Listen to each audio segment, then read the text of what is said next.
বীরচন্দ্রপুর, যার মহাভারতের সময় নাম ছিল এক চক্রা নগরী। তোমরা হয়তো জেনে থাকবে পঞ্চপাণ্ডবরা যখন অজ্ঞাতবাসে ছিল তারা কিন্তু এই এক চক্রা নগরীতে এসেছিল। আর তাছাড়াও এই এক চক্রা নগরী অর্থাৎ বীরচন্দ্রপুর কিন্তু আরও একটি কারণে খুবই বিখ্যাত। ভক্তি আন্দোলনের অন্যতম নায়ক শ্রী নিত্যানন্দ মহাপ্রভুর জন্মস্থান কিন্তু এই একচক্রা নগরীতে অর্থাৎ বীরচন্দ্রপুরে। বাঙালির শ্রেষ্ঠ দুর্গোৎসব কিন্তু এখন শেষ, আর এখন কিন্তু বাঙালি চাই একটু ঘুরে আসবো কোথাও থেকে, কিন্তু হাতে টাইম নেই, তাই তো? তাহলে চিন্তা কি, আজকের এই ভিডিওতে আমি তোমাদেরকে এমন একটা জায়গার সন্ধান দেবো সেইখানে তোমরা একদিনের মধ্যে শুধু এই আমি যে জায়গাটা দেখো শুধু এটা না, তার সাথে 4-5টা জায়গাও কিন্তু তোমরা একসঙ্গে ঘুরে নিতে পারবে। তো চলো আজকের এই ভিডিওটা বেশি দেরি না করে শুরু করা যাক। তো আজকে আমরা এসেছি হচ্ছে বীরচন্দ্রপুরে অবস্থিত ইসকনের যেই একচরকা ধাম আছে সেখানে এসেছি। তো এরই আজকে পুরো ডিটেলস তোমাদের সঙ্গে শেয়ার করবো। এর সাথে সাথে তোমরা এর সাথে সাথে আর কী কী জায়গা ঘুরতে পারো সব কিছুই জানাবো। তো তার জন্য পুরো ভিডিওটা শেষ পর্যন্ত দেখতে থাকো।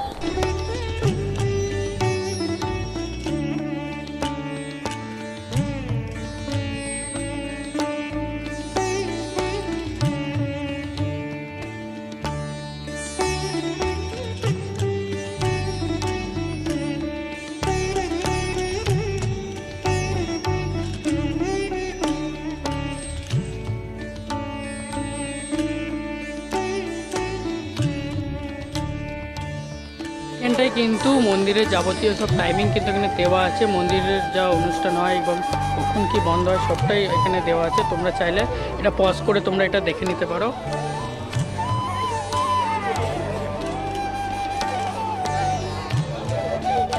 কিন্তু হচ্ছে ইসকনের গেস্ট হাউস, যারা আর কি এখানে স্টে করতে চায় তাদের জন্য কিন্তু এখানে গেস্ট হাউস আছে। তোমরা চাইলে এখানে এসে স্টে করতে পারো। এখানে যোগাযোগের যে নাম্বার সেটিও কিন্তু দেওয়া হয়েছে, সেটা তোমরা চাইলে পজ করে তোমরা এখানে দেখে নিও। এটা হচ্ছে প্রসাদ কুপন কাউন্টার। এখানে তোমাদেরকে আর কি টিকিটের যে প্রসাদের যে টিকিট সেটা কাটতে হবে।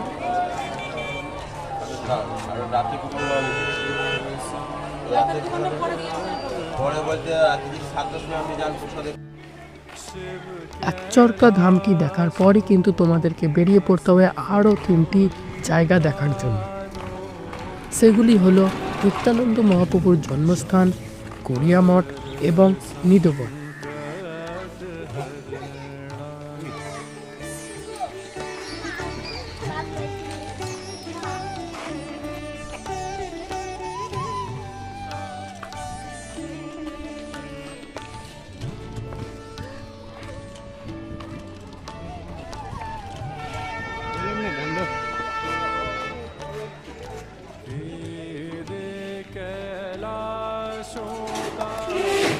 সরল না আছে, একটু সরল হবে।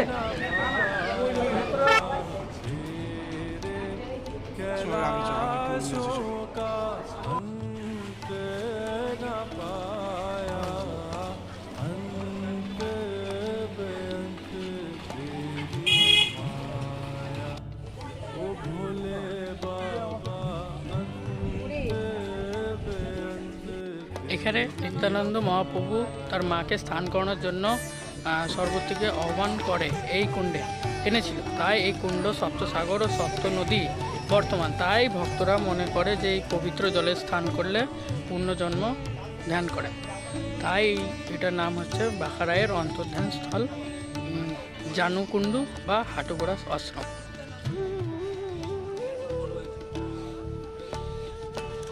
তোমরা যদি ওই ইসকনের যে একচরকা ধাম আছে সেখান থেকে তোমরা সোজা চলে আসো, সোজা এসে তোমরা পাবে হচ্ছে নিত্যানন্দ মহাপ্রভুর জন্মস্থল, যেটা এখন বন্ধ। সেটা টাইম 1টার মধ্যে বন্ধ হয়ে যায়, আবার 4টার মধ্যে খোলে, সেই জন্য আমরা দেখতে পাইনি।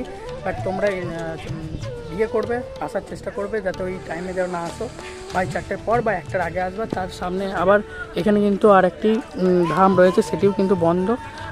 এটিও কিন্তু সেম টাইম 1টা থেকে বন্ধ হয়ে যায়, আবার 4টের সময় খোলে। আর ঠিক এই রাস্তা ধরেই কিন্তু এই সোজা চলে এলে যে জায়গাটা দেখালাম, যেটা হাটুগড়া আশ্রম বলে সবাই পরিচিত, সেখানে। আর এখানে কিন্তু প্রচুর অটো আছে, অটো ধরে কিন্তু তোমরা ডাইরেক্ট তোমরা চাইলে তারাপীঠও যেতে পারো, আবার ওখানে সামনে গিয়েই আর কি তোমরা বাস ধরে নিতে পারো।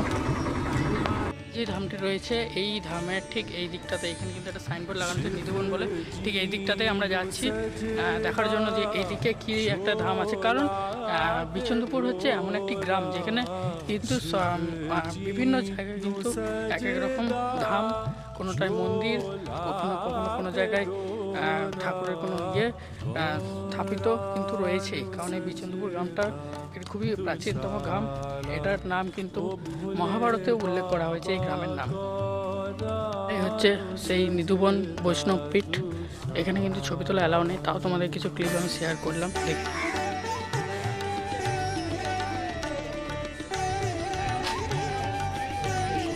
এখানে কিন্তু ছবি ফটোগ্রাফি কিছুই করা অ্যালাউ নেই, তাও একটা ভিডিও আমি করলাম, সেটাই তোমার দেখাচ্ছি।